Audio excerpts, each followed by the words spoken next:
tous et bienvenue pour le résultat de l'année 2021 de Top Catch. Un an de travail, enfin de visionnage surtout.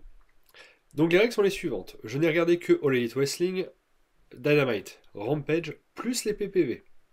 J'ai regardé NXT plus les PPV, et New Japan, ce que je considérais comme des PPV et les matchs de titre. C'était un peu plus chaud à gérer, plus les tournois, etc. Donc voilà, donc les matchs étaient notés sur 5, les segments sur 1.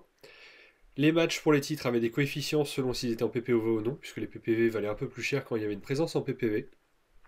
Et tous les titres ont la même valeur, ce qui est très important. Vous allez le voir, surtout arrivé en haut du tableau.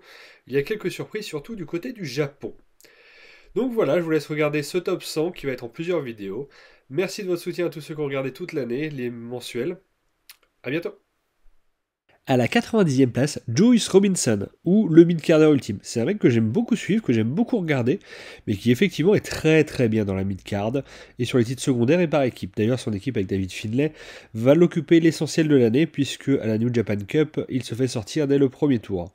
Par contre, en équipe, il a un bon ratio, il a été champion Impact avec David Finlay pendant 2 mois, et ensuite, il a toujours été dans les matchs pour être contender numéro 1, voire dans les matchs de titre quelques fois. Bref, un mec très agréable à suivre. Je mériterais d'être un peu plus haut quand même, mais cette année, ça a été un peu court, puisque comme je vous le expliquais, je ne faisais que les PPV quand c'était dans les portes interdites. Impact étant une porte interdite, je n'ai considéré leurs matchs uniquement que ceux des PPV. Cette phrase ne voulait rien dire, mais je la garde, ça fait 3 fois que je chante cette tête. Allez, on passe au suivant. 89e place, Cameron Grimes. Alors pourquoi il est plus haut que Lake Knight alors que c'est globalement ce qui va l'occuper une partie de quasiment toute l'année? Uniquement parce que déjà, il est meilleur in-ring que Lake Knight, il n'y a pas de doute, donc ses matchs ont eu de meilleures notes. Il a eu pas mal de matchs, il y a eu un match face à Roderick Strong, etc. Donc voilà, il est là parce qu'il a fait une très bonne feud très drôle face à Lake Knight, comme on l'a dit hier. Et en plus des matchs solo très solides et un in-ring qui est bien meilleur que celui de Lake Knight. Après, le mec est hyper divertissant, il a un très beau gros potentiel comique, qui a très bien fonctionné durant cette fameuse feud face à Lake Knight. Et en plus, in-ring, il peut offrir des performances assez dingues. Un peu bridé justement face à Lake Knight, mais on a vu des matchs où il avait un gros niveau. Donc un mec à continuer à suivre si un jour il se sort du marasme de NXT 2.0. 88e place pour Brian Pillman Jr. Alors oui, il est tout seul, même s'il a fait une grosse partie de l'année avec son coéquipier Griff Garrison avec l'équipe Varsity Blondes. 6 premiers très bons mois où ils ont eu pas mal d'opportunités d'affronter des grosses équipes de l'Elite Wrestling, ils m'ont impressionné. Plus ça allait, plus je les aimais. C'est une bonne équipe, pas encore pour être championne, mais pour avoir un très très bon niveau et de très bons affrontements, pardon. S'il est au-dessus de son coéquipier, c'est pour 2 raisons. Il a eu un match de championnat TNT face à Miro où il s'est fait exploser, et un match solo face à MJF. Dans les 2 cas, c'était globalement assez moyen. Il fonctionne mieux en duo que tout seul. En solo, c'est pas ça, pas ça. Mais voilà, une équipe tag team intéressante qui, vu leur jeune âge, peut promettre dans les années à venir. Et donc, 87e, Matt Sydal. Alors là, j'ai pas grand chose à dire. Il a fait des premiers mois en tag team avec son frangin, qui était plutôt sympa. Il reste impressionnant à voir quand même. Ensuite, il a pris sous son aile Dante Martin, qui s'est retrouvé tout seul suite à la blessure de son frère Darius, et donc provisoirement la pause de l'équipe Top Flight. Voilà, il n'y a pas grand chose d'autre à dire. C'est un bon catcheur qui fait de bonnes prestations. C'est de la mid-card plus, quoi.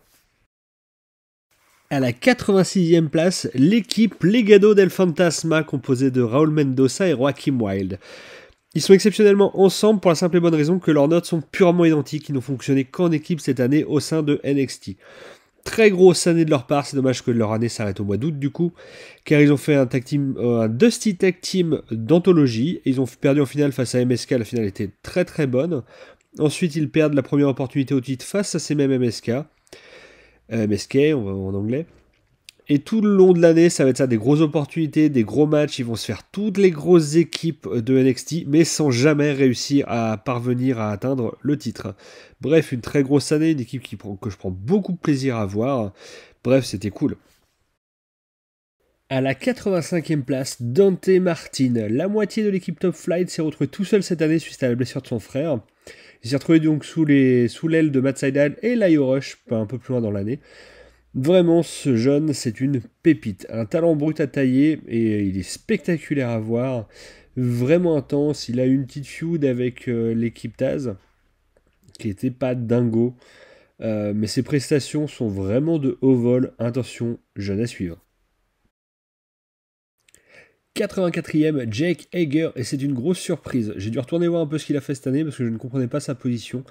Mais en fait, c'est toute la feud face au Pinnacle de MJF qui prend tout le début de l'année, qui s'arrête en juillet face à sa victoire face à Wardlow dans un match style MMA. Sinon, il est tout le temps dans des bons matchs en fait. Les gros matchs, les Blood and Guts, des matchs où il va y avoir des coefficients multiplicateurs sur sa note. Le Stadium Stampede en PPV, l'intégralité de Inner Circle qui s'affrontent en team. Bref, très complet, souvent très bon dans ses matchs, en tag ou en solo. Enfin, très bon, solide, on va dire, voilà. Mais grosse surprise de le voir là, et c'est pas déconnant finalement au regard de toute sa carrière 2021. 83e, Pete Dunne qui fait une grosse année, donc jusqu'à août, en commençant face à Finn Balor dans un très très gros match. Après, je suis pas fan du style de Pete Dunne, c'est un peu comme Kyle O'Reilly en solo, c'est pas quelque chose qui m'attire, mais le mec est efficace, on va pas lui enlever ça.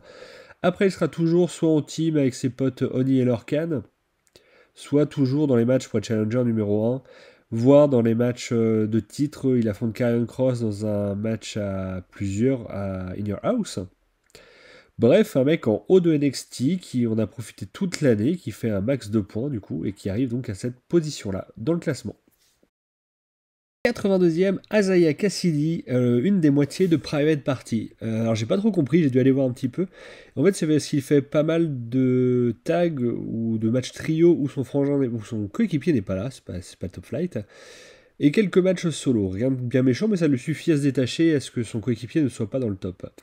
Sinon, très très présent à Dynamite lors des 3 premiers mois 2021. Après, leur participation va être un peu plus sporadique et surtout servir de paillasson aux autres équipes. C'est dommage parce qu'ils sont brillants, très impressionnants à voir, peu de botch, bonne dynamique, et puis ils ont un physique et une gueule qui rapportera du pognon par la suite. Donc une année sans trop de gloire pour eux, mais souvent présents avec souvent des rappels à l'écran pour ne pas les oublier et sous l'égide de Matt Hardy, ce qui est très très bien pour eux. Ils ont appris pas mal de trucs, je suppose. Donc voilà, Isaiah Cassidy, tout seul, 82e.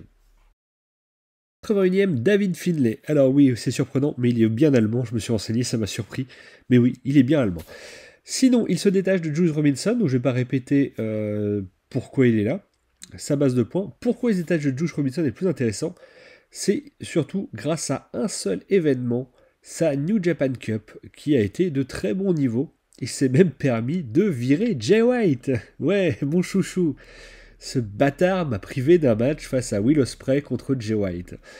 Mais bref, son match était très cool, la surprise était très chouette, bravo New Japan d'avoir booké ça, c'était vraiment très très cool, je suis resté un peu con devant mon ordi devant ce match-là. David Finlay en plus, un peu comme Joe, c'est un très bon mid-carder, très solide en solo, j'ai été très surpris justement de sa cup, mais c'était vraiment bien. Et donc il est un peu plus haut que Juice Robinson, du coup grâce à ces 2 matchs supplémentaires en cup par rapport à Robinson qui s'était fait virer au premier tour, plus le match revanche où Jay White avait mis en jeu sa ceinture Never Open White, lors du PPV Résurgence. Le match était pas oufissime, mais solide.